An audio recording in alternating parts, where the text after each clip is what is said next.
Hello everyone, ಹೇಗಿದ್ದೀರೆಲ್ಲರೂ? Once again ನನ್ನ YouTube ಚಾನಲ್ಗೆ ತಮಗೆಲ್ಲರಿಗೂ ಸ್ವಾಗತ. ಇವತ್ತು ಒಂದು ಸ್ವೀಟ್ ರೆಸಿಪಿ ಮಾಡೋಣ ಅಂತ ಇದ್ದೇನೆ. ಸಿಂಪಲ್, ಕೇವಲ 3 ಇಂಗ್ರೀಡಿಯೆಂಟ್ಸ್ ಯೂಸ್ ಮಾಡಿಕೊಂಡು ನಾವು ಇವತ್ತು ಸ್ವೀಟ್ ಮಾಡೋದು. ಅದರಲ್ಲೂ ನಾನು ಇವತ್ತು ಕಡಲೆ ಹಿಟ್ಟು ತಗೊಂಡಿದ್ದೇನೆ. ಕಡಲೆ ಹಿಟ್ಟಿಂದ ಇವತ್ತು ನಮ್ದು ಕರ್ನಾಟಕದ ಫೇಮಸ್ ಮೈಸೂರು ಪಾಕ್ ಹೇಗೆ ಮಾಡೋದು ಅಂತ ನೋಡೋಣ. ತುಂಬಾ ಈಸಿಯಾಗಿ 3 ಇಂಗ್ರೀಡಿಯೆಂಟ್ಸ್ ಅಲ್ಲಿ ಮಾಡ್ಕೊಳ್ಬಹುದು, ಟೇಸ್ಟಿಯಾಗಿ ಬರುತ್ತೆ. ಬನ್ನಿ ಇವಾಗ ಮೊದಲಿಗೆ ರೆಸಿಪಿ ನೋಡ್ಕೊಂಡು ಬರೋಣ, ಮತ್ತೆ ಸಿಗೋಣ. ನೋಡಿ, ನಾನಿಲ್ಲಿ ಮೆಜರ್ಮೆಂಟ್ಗೆ ಈ ರೀತಿಯ ಕಪ್ ತಗೊಂಡಿದ್ದೇನೆ. ಇದರಲ್ಲಿ 1 ಕಪ್ ಕಡಲೆ ಹಿಟ್ಟು, ಮೆಜರ್ಮೆಂಟ್ ಕರೆಕ್ಟ್ ನೋಡ್ಕೊಳ್ಳಿ. 1.5 ಕಪ್ ಸಕ್ಕರೆ, ಇದಕ್ಕೆ 3/4 ಕಪ್ ನೀರು. 1.5 ಕಪ್ ಸಕ್ಕರೆಗೆ 3/4 ಕಪ್ ನೀರು. ಇದನ್ನು ಪಾಕ ಆಗ್ಲಿಕ್ಕೆ ಬಿಟ್ಟು ಬಿಡೋಣ. ಸಕ್ಕರೆ ಪಾಕ ಆಗ್ಲಿಕ್ಕೆ ಒಂದು ಸೈಡಲ್ಲಿ ಗ್ಯಾಸಲ್ಲಿ ಇಟ್ಟು ಬಿಡೋಣ. ಮತ್ತೆ 2 ಕಪ್ ತುಪ್ಪ, 1 ಕಪ್ ಕಡಲೆ ಹಿಟ್ಟಿಗೆ 2 ಕಪ್ ತುಪ್ಪ. ಇಷ್ಟೇ ಇಂಗ್ರೀಡಿಯೆಂಟ್ಸ್, ತುಂಬಾ ಈಸಿಯಾಗಿ ಮಾಡ್ಕೊಳ್ಬಹುದು. ಕೇವಲ 3 ಇಂಗ್ರೀಡಿಯೆಂಟ್ಸ್ ಅಲ್ಲಿ ಮೈಸೂರು ಪಾಕ್ ಮಾಡೋದು. ಒಂದ್ ಕಡೆ ಸಕ್ಕರೆ ಪಾಕ ಆಗ್ಲಿಕ್ಕೆ ಇಟ್ಟು ಬಿಡೋಣ. ಇನ್ನೊಂದ್ ಕಡೆ ಪ್ಯಾನ್ ಅಲ್ಲಿ ಕಡಲೆ ಹಿಟ್ಟನ್ನು ಲೋ ಫ್ಲೇಮ್ ಅಲ್ಲಿ ರೋಸ್ಟ್ ಮಾಡ್ಕೊಳ್ಳೋಣ. ಹೈ ಫ್ಲೇಮ್ ಬೇಡ, ಲೋ ಫ್ಲೇಮ್ ಅಲ್ಲಿ ಒಂದು 10 ನಿಮಿಷ ಹಾಗೆ ರೋಸ್ಟ್ ಮಾಡ್ಕೊಳ್ಳಿ. ಘಮ ಬರುವವರೆಗೆ ರೀತಿ ರೋಸ್ಟ್ ಮಾಡ್ಕೊಳ್ಬೇಕು. ರೋಸ್ಟ್ ಮಾಡಿದನ್ನು ತಣ್ಣಗಾಗ್ಲಿಕ್ಕೆ ಒಂದು ಪ್ಲೇಟಿಗೆ ಹಾಕೊಳ್ಳೋಣ. ಪ್ಲೇಟಿಗೆ ಹಾಕಿದ ನಂತರ ಈ ಸೋಸರಿಗೆ ಹಾಕೊಂಡು ಈ ರೀತಿ ಸೋಸ್ಕೊಳ್ಬೇಕು. ಯಾವುದೇ ಲಮ್ಸ್ ಇರೋದ ಈ ರೀತಿ ಬರ್ಬೇಕಲ್ಲ, ಅದಕ್ಕೋಸ್ಕರ ಈ ರೀತಿ ಸೋಸ್ಕೊಳ್ಳೋದು. ಚಂದ ಸೋಸ್ಕೊಳ್ಳೋಣ, ಯಾವುದೇ ಲಮ್ಸ್ ಇರಬಾರ್ದು. ಈ ರೀತಿ ನೋಡಿ, ಪ್ಲೇಟಲ್ಲಿ ನಂಗೆ ಈಗ ಕರೆಕ್ಟ್ ಆದ ಹುರಿದ ಕಡಲೆ ಹಿಟ್ಟು ಸಿಕ್ಕಿದೆ. ಇದನ್ನೊಂದು ಬೌಲಿಗೆ ಹಾಕೊಳ್ಳೋಣ.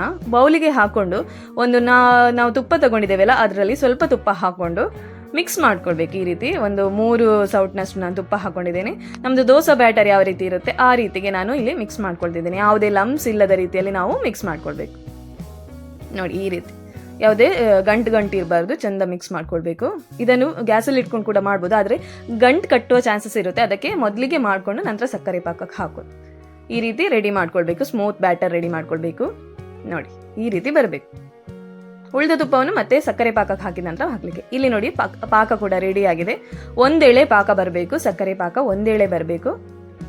ಇಲ್ಲಿ ನಾನು ಸೌಟಲ್ಲಿ ತೋರಿಸ್ತಿದ್ದೇನೆ, ಝೂಮ್ ಆಗ್ತಾ ಉಂಟಾ ಗೊತ್ತಿಲ್ಲ, ಬಟ್ ನೋಡ್ಕೊಳ್ಳಿ. ಈ ರೀತಿ 1 ಎಳೆ ಬರಬೇಕು. ಕೈಯಲ್ಲಿ ತೋರಿಸ್ತೇನೆ ನೋಡಿ, 1 ಸ್ಟ್ರಿಂಗ್ ಸಕ್ಕರೆ ಪಾಕ ಅಂತ ಹೇಳ್ತಾರೆ ಇದಕ್ಕೆ. ನೋಡಿ, 1 ಎಳೆ ಪಾಕ ಈ ರೀತಿ ಕೈಯಲ್ಲಿ ಇದು ಮಾಡಿದಾಗ 1 ಎಳೆ ಬರಬೇಕು.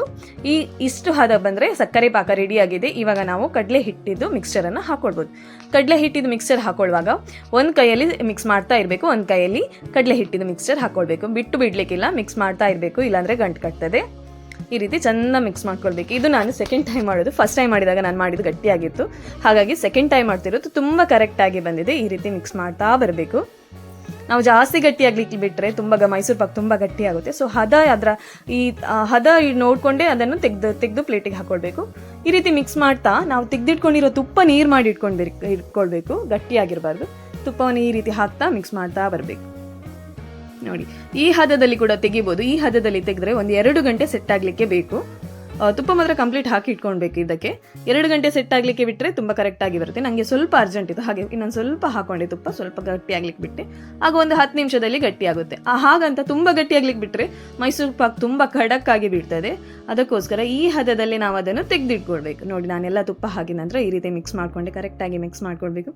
ಕೈ ಬಿಡ್ಲಿಕ್ಕಿಲ್ಲ, ಕೈ ಬಿಟ್ಟರೆ ಗಟ್ಟಿ ಆಗ್ತದೆ. ಈ ರೀತಿ ಕರೆಕ್ಟಾಗಿ ಮಿಕ್ಸ್ ಮಾಡ್ತಾ ಇರಬೇಕು. ಒಂದು ಅರ್ಧ ಗಂಟೆ ಒಳಗೆ ಮುಗೀತದೆ ನಮ್ಮ ಈ ಕೆಲಸ. ತುಂಬ ಈಸಿಯಾಗಿ ಮಾಡ್ಕೊಳ್ಬೋದು. ಹಬ್ಬಕ್ಕೆಲ್ಲ ಯಾಕೆ ಅಂಗಡಿಯಲ್ಲಿ ತರೋದು, ಮನೆಯಲ್ಲಿ ಮಾಡ್ಕೊಂಡ್ರೆ ಎಷ್ಟು ಈಸಿಯಾಗಿ ಬರುತ್ತೆ ಗೊತ್ತಾ. ಸಕ್ಕರೆ ಪಾಕ ಲಾಸ್ಟ್ಗೆ ಸ್ವಲ್ಪ ಮೇಲ್ ಬಂದಾಗುತ್ತೆ, ಅಂದರೆ ಉಬ್ಬಿದಾಗುತ್ತೆ. ತೊಂದರೆ ಇಲ್ಲ, ಏನಾಗಲ್ಲ. ಈ ರೀತಿ ಕರೆಕ್ಟಾಗಿ ಹಾಕಿದ ನಂತರ ಒಂದು ಪ್ಲೇಟಿಗೆ ನಾನು ಬಟ್ಟಲಿಗೆ ತುಪ್ಪ ಆಲ್ರೆಡಿ ಸ್ಪ್ರೆಡ್ ಮಾಡಿ ಇಟ್ಕೊಂಡಿದ್ದೇನೆ. ಅದಕ್ಕೆ ಇದು ಕಡಲೆ ಹಿಟ್ಟಿನ ನಮ್ಮದು ಮೈಸೂರು ಪಾಕಿನ ಮಿಕ್ಸ್ಚರ್ ಏನಿದೆ ಅದನ್ನು ಹಾಕೊಂಡಿದ್ದೇನೆ. ಈ ರೀತಿ ಹಾಕೊಂಡು ಸ್ಪ್ರೆಡ್ ಮಾಡಿಕೊಂಡು ಕರೆಕ್ಟಾಗಿ ಎಲ್ಲ ಕಡೆ ಸ್ಪ್ರೆಡ್ ಮಾಡಿಕೊಂಡು ಈಗ ಸ್ಪೂನಲ್ಲಿ ಅದು ತರಿ ಅಂತ ತೋರಿಸ್ತಾ ಉಂಟಲ್ಲ, ಅದಕ್ಕೋಸ್ಕರ ಸ್ಪೂನಲ್ಲಿ ಕರೆಕ್ಟಾಗಿ ಪ್ರೆಸ್ ಮಾಡ್ಕೊಳ್ತಿದ್ದೇನೆ. ಈ ರೀತಿ ನೋಡಿ, ಎಷ್ಟು ಚಂದ ಬಂದಿದೆ. ತುಪ್ಪ ನೋಡಿ, ತುಪ್ಪ ಜಾಸ್ತಿ ಬೇಕು. ತುಪ್ಪ ಕಮ್ಮಿ ಹಾಕಿದರೆ ಅದರದ್ದು ಕರೆಕ್ಟ್ ಟೆಕ್ಸ್ಚರ್ ಬರೋದಿಲ್ಲ. ನನಗೆ ಫಸ್ಟ್ ಟೈಮ್ ಅನುಭವ ಆಗಿದೆ, ಅದಕ್ಕೋಸ್ಕರ ನಾನು ಈ ಸಲ ಕರೆಕ್ಟಾಗಿ ತುಪ್ಪ ಹಾಕಿದ್ದೇನೆ. ಹೇಳಿದ ಮೆಜರ್ಮೆಂಟಲ್ಲಿ ಹಾಕೊಳ್ಳಿ, ತುಂಬ ಈಸಿಯಾಗಿ ಬರುತ್ತೆ. ಇವಾಗ ನೋಡಿ, ಕಟ್ ಮಾಡ್ಕೊಳ್ತಿದ್ದೇನೆ. ನಿಮ್ಗೆ ಯಾವ ಶೇಪಿಗೆ ಬೇಕು ಆ ಶೇಪಿಗೆ ಕಟ್ ಮಾಡ್ಕೊಳ್ಳಿ. ಹಾಕಿದ ಕೂಡಲೇ 1-2 ನಿಮಿಷ ಬಿಟ್ಟು ಸೆಟ್ ಆದ ನಂತರ ಅದನ್ನು ಕಟ್ ಮಾಡ್ಕೊಳ್ಬೇಕು. ಮತ್ತೆ 10 ನಿಮಿಷ ಹಾಗೆ ಇಟ್ಟು ಬಿಡಬೇಕು.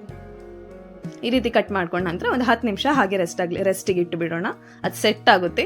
ಇವಾಗ ನೋಡಿ, ನಮ್ಮ ಮೈಸೂರು ಪಾಕ್ ರೆಡಿ. ದೀಪಾವಳಿ ಹಬ್ಬಕ್ಕೆ ಸುಲಭವಾಗಿ ಮನೆಯಲ್ಲೇ ಮಾಡಬಹುದಾದ ಸೂಪರ್ ಸಾಫ್ಟ್ ಮೈಸೂರು ಪಾಕ್ ರೆಡಿಯಾಗಿದೆ. ನಾನು ನಿಮಗೆ ಒಂದು ಕಟ್ ಮಾಡಿ ತೋರಿಸ್ತೇನೆ, ಅದರ ಒಳಗಿನ ಟೆಕ್ಸ್ಚರ್ ಯಾವ ರೀತಿ ಬಂದಿದೆ ಅಂತ ನೋಡಿ. ಈ ರೀತಿಯೇ ಬರಬೇಕು, ಆವಾಗ ಸಾಫ್ಟ್ ಆಗಿ ಬಂದಿದೆ ಅಂತ ಅರ್ಥ. ಇಲ್ಲಾಂದ್ರೆ ನೀವು ಸ್ವಲ್ಪ ಹೊತ್ತು ಅಲ್ಲಿ ಗ್ಯಾಸಲ್ಲಿ ಕಾಯಿಸ್ತಿದ್ರೆ ಇದು ತುಂಬ ಗಟ್ಟಿಯಾಗುತ್ತೆ. ಅದಕ್ಕೋಸ್ಕರ ಹದ ನೋಡಿಕೊಂಡು, ಯಾಕೆಂದರೆ ನಿಮ್ಗೆ ಇಷ್ಟು ಕಷ್ಟ ಆಗ್ತದೆ ಅಂತಂದರೆ ಸ್ವಲ್ಪ ನೀರಿರುವಾಗಲೇ ಒಂದು ಪ್ಲೇಟಿಗೆ ಹಾಕೊಂಡು 1-2 ಗಂಟೆ ಸೆಟ್ ಆಗ್ಲಿಕ್ಕೆ ಬಿಡೋಣ. ಇವಾಗ ನೋಡಿ ಯಾವ ರೀತಿ ಟೆಕ್ಸ್ಚರ್ ಬಂದಿದೆ ನೋಡಿ, ಸೂಪರ್ ಸಾಫ್ಟ್ ಆದ ಮೈಸೂರು ಪಾಕ್ ರೆಡಿ. ತುಂಬ ಈಸಿಯಾಗಿ ಮನೆಯಲ್ಲಿ ಒಂದು ಅರ್ಧ ಗಂಟೆ ಒಳಗೆ ಮಾಡ್ಕೊಳ್ಬೋದು. ಯಾಕೆ ಅಂಗಡಿಯಲ್ಲಿ ತರೋದು, ಮನೆಯಲ್ಲಿ ಈ ರೀತಿ ಸುಲಭವಾದ ರೆಸಿಪಿ ನೋಡ್ಕೊಂಡು ಮಾಡಿದರೆ ಏನು ಮಜಾ ಅಲ್ವಾ? ದೀಪಾವಳಿಗೂ ಖುಷಿಯಾಗಿ ಎಲ್ರಿಗೂ ಸ್ವೀಟ್ ಹಂಚ್ತಾ ನಾವು ಎಂಜಾಯ್ ಮಾಡ್ಕೊಳ್ಬೋದು. ನೀವು ಕೂಡ ಟ್ರೈ ಮಾಡಿದರೆ ಹೇಗಾಗಿದೆ ಅಂತ ಹೇಳಿ. ಹಾಗೆ ಯಾರಾದರೂ ನನ್ನ ಚಾನಲ್ಗೆ ಹೊಸದಾಗಿ ಬಂದಿದ್ದರೆ ಪ್ಲೀಸ್ ಸಬ್ಸ್ಕ್ರೈಬ್ ಮಾಡಿ. ಓಕೆ, ನೋಡಿದ್ರಲ್ಲ ನಮ್ಮ ಕರ್ನಾಟಕದ famous sweet recipe Mysuru Pak ಹೇಗೆ ಮಾಡೋದಂತ. ನಾನು ನಿಮಗೆ ಒಂದು ಕಟ್ ಮಾಡಿ ತೋರಿಸ್ತೇನೆ. ನೋಡಿ ಎಷ್ಟು ಘೀ ಎಲ್ಲ ಮಿಕ್ಸ್ ಆಗಿ ಎಷ್ಟು ಚಂದ ಬಂದಿದೆ ನೋಡಿ. ಈ ರೀತಿ ಬಂದ್ರೆ ನಮ್ದು ಮೈಸೂರು ಪಾಕ್ ಕರೆಕ್ಟ್ ಆಗಿದೆ ಅಂತ ಅರ್ಥ. ತುಂಬಾ ಈಸಿಯಾಗಿ ಮಾಡ್ಕೊಳ್ಬಹುದು. ಕೇವಲ 3 ಇಂಗ್ರೀಡಿಯೆಂಟ್ಸ್ ಅಲ್ಲಿ ಮಾಡುವ ಸ್ವೀಟ್ ಇದು. ಟೈಮ್ ಕೂಡ ಬೇಗ ಕನ್ಸ್ಯೂಮ್ ಅಂದ್ರೆ ಜಾಸ್ತಿ ಟೈಮ್ ಬೇಕಂತಿಲ್ಲ. ಒಂದು ಅರ್ಧ ಗಂಟೆ ಒಳಗಡೆ ಈ ಸ್ವೀಟ್ ಅನ್ನು ಮಾಡ್ಬೋದು. ತುಂಬಾ ಟೇಸ್ಟಿಯಾಗಿ ಬರುತ್ತೆ. ನೀವು ಕೂಡ ಟ್ರೈ ಮಾಡಿದ್ರೆ ಹೇಗಾಗಿದೆ ಅಂತ ಹೇಳಿ. ಯಾರಾದ್ರೂ ನನ್ನ ಚಾನಲ್ಗೆ ಹೊಸದಾಗಿ ಬಂದಿದ್ರೆ ಪ್ಲೀಸ್ ಸಬ್ಸ್ಕ್ರೈಬ್ ಮಾಡಿ, ಮತ್ತೆ ಪಕ್ಕದಲ್ಲಿರುವ ಬೆಲ್ ಬಟನ್ ಅನ್ನು ಪ್ರೆಸ್ ಮಾಡಿ. ಹೀಗೆ ಸಪೋರ್ಟ್ ಮಾಡ್ತಾ ಇರಿ. Thank you. ಬನ್ನಿ.